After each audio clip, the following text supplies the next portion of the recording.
नमस्कार प्रिय विद्यार्थियों, कैसे हो आप।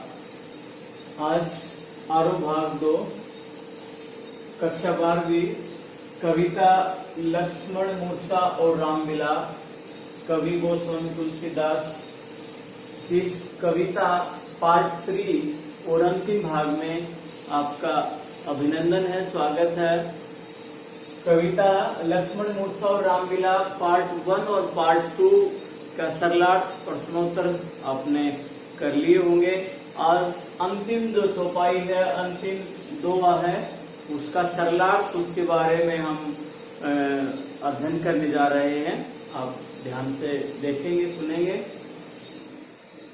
पद नंबर 6। जागा निशिचर देखे कैसा, मानव काल देह धरी वैसा।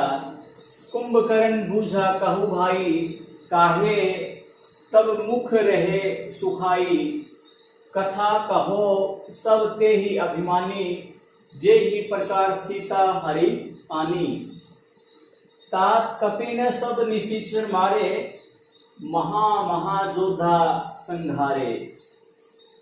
दुर्मुख सुरपि मनुज आहारी, भट्ट अतिकाय अंक अकंपन भारी। अपर महोदर आदिक वीरा, परे समर मही सब रंग धीरा। तो सबसे पहले प्रश्न, प्रस्तुत पंक्तियां हमारी हिंदी की पाठ्य पुस्तक आरोह भाग 2 में संकलित कविता लक्ष्मण मूर्छा और रामलीला से ली गई हैं। प्रस्तुत कविता के रचयिता गोस्वामी तुलसीदास जी हैं। प्रस्तुत पद में या काव्यांश में कवि तुलसीदास जी ने उस समय उस प्रकरण का उल्लेख किया है जब रावण है अपने बड़े भाई विष्णु के पास जाते हैं अपनी विद्या को लेकर के। ये सारे जो महायोद्धा है वो सारे मृत्यु में समा गए हैं, काल के गाल में समा गए हैं। ऐसे में कोई भगवान परशुराम की उससे भगवान श्री राम से कोई अगर बचा सकता है तो वह ज्येष्ठ भ्राता कुंभकर्ण बचा सकता है। तो उस अवस्था का यहाँ मार्मिक और वास्तविक यहाँ चित्रण किया है तुलसीदास जी ने, देखेंगे। जागा निशिचर देखे कैसा। जब जागा निशिचर देखे कैसा, रावण अपने ज्येष्ठ भ्राता को जगाते हैं और वो सारी घटना बताते हैं। उसका उल्लेख करते हुए कवि कहते हैं जागा निशिचर। जागा निशिचर, निशिचर कौन है? राक्षस। किसके लिए प्रयोग हुआ है? ये कुंभकर्ण के लिए। देखे कैसा, मानव काल दे धरी जैसा। जब कुंभकर्ण है अपनी नींद से उठते हैं तो उनका जो विशाल का दत्ते का रूप है, ऐसे लग रहा है जैसे काल दे धरी वैसा। जैसे स्वयं काल ने ही, महाकाल ने ही शरीर धारण कर लिया हो। भावार्थ यह है कि कुंभकर्ण की जब नींद खुलती है तो वह ऐसे बड़े अतिकाय रूप धारण करते हैं, तो ऐसा लगता है जैसे स्वयं काल ने ही शरीर धारण कर लिया हो, मृत्यु ने ही अपना विशाल रूप धारण कर लिया हो। ऐसा उस समय कुंभकर्ण दिखाई दे रहे थे।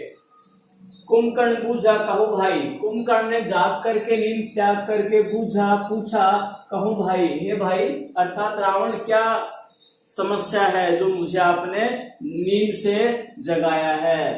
काहे तब मुख रहे सुखाई। तुम्हारा जो मुख है वो क्यों सूखा हुआ है, अर्थात ऐसी क्या विकट समस्या आ गई जिसके कारण आपका मुख है वो सूखा हुआ है, आपके चेहरे पर दुख विषाद है वो स्पष्ट रूप से परिलक्षित हो रहा है, जिसके कारण आपने मुझे नींद से जगाया है। तो ये सारी कहानी है, कुंभकर्ण है और रावण से पूछते हैं।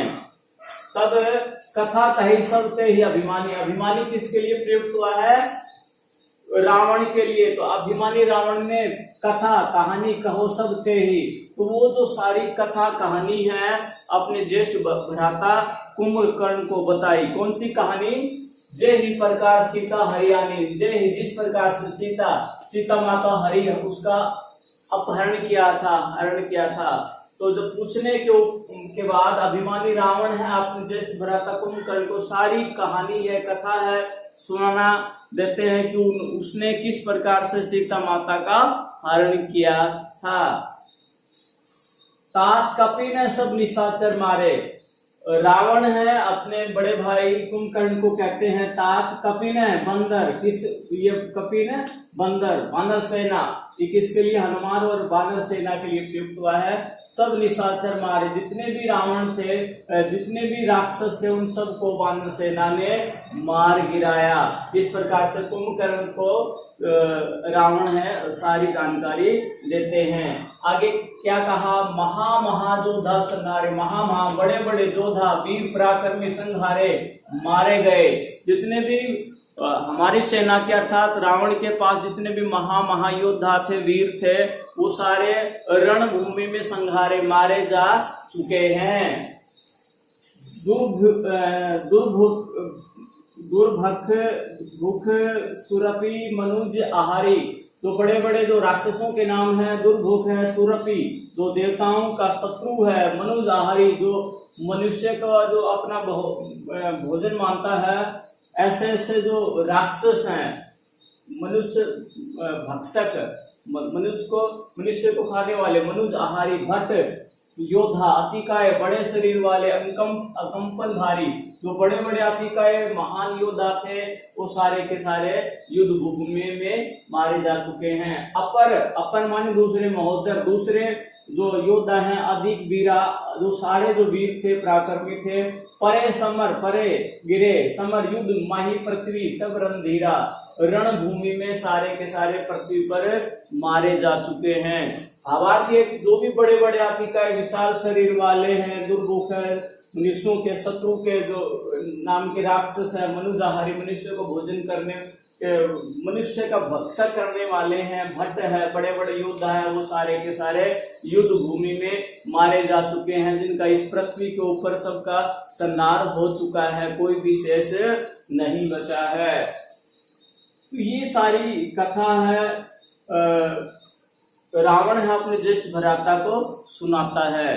तो प्रस्तुत काव्यांश में अनुप्रास और पुनरुक्ति प्रकाश अलंकार का प्रयोग किया गया है, करुण रस का प्रयोग है, और किस प्रकार से यहाँ रावण की जो विचलित अवस्था है, दुखी अवस्था है, उसका वर्णन किया है, और अपनी सारी व्यथा को अपने ज्येष्ठ भ्राता को बताया है। चौपाई छंद का यहाँ पर प्रयोग किया है, और जैसा कि आप सब जानते हैं, रामचरितमानस से सारे दोहा और चौपाई लिए गए हैं, इसलिए अवधी भाषा का स्वाभाविक और प्रभावशाली प्रयोग किया गया है।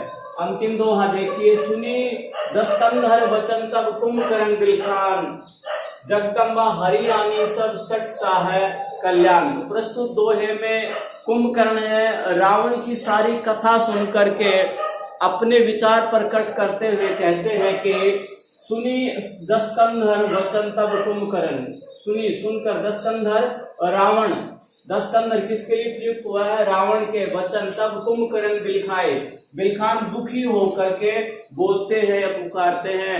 अपने भाई रावण के वचनों को सुन करके कुंभकर्ण बिलखान दुखी होकर के बोलते हैं, अपने भाव प्रकट करते हैं। जगदम्बा हरियाणी, जगदम्बा किसके लिए प्रयुक्त हुआ है, सीता माता के लिए। हरियाणी माता जगदम्बा सीता माता का हरण करके अब सठ, हे मूर्ख चाहत इच्छा करते हो, अपने कल्याण की भी इच्छा करते हो। भावार्थ यह है कि कुंभकर्ण ने रावण को है वो दुखी होकर के उसको समझाते हैं, एक प्रकार से उनको कहते हैं कि तुम सीता माता का हरण करके अपना कल्याण चाहते हो, अर्थात तुम्हें ऐसा नहीं करना चाहिए था, जैसा करोगे वैसा भरोगे। इस प्रकार का अंतिम दोहे के माध्यम से कुंभकर्ण है अपने भ्राता रावण को ये संदेश देते हैं कि तुमने काम ही कुकरते ही ऐसे किए हैं जिसके किए कि तुम्हें सजा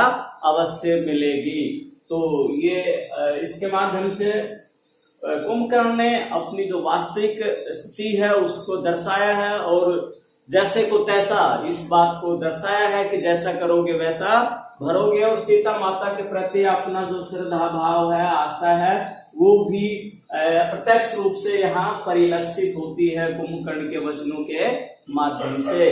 तो ये दोनों काव्यांश आपको अवश्य समझ में आ गए होंगे। दोनों का सरलार्थ अपने अभ्यास पुस्तिका में लिखेंगे और जो मुख्य जो प्रश्न हैं उनके ऊपर भी हम चर्चा बराबर कर रहे हैं। तो ये जो हमारी कविता है लक्ष्मण मूर्छा और राम विलाप पार्ट 3 आज संपूर्ण होती है।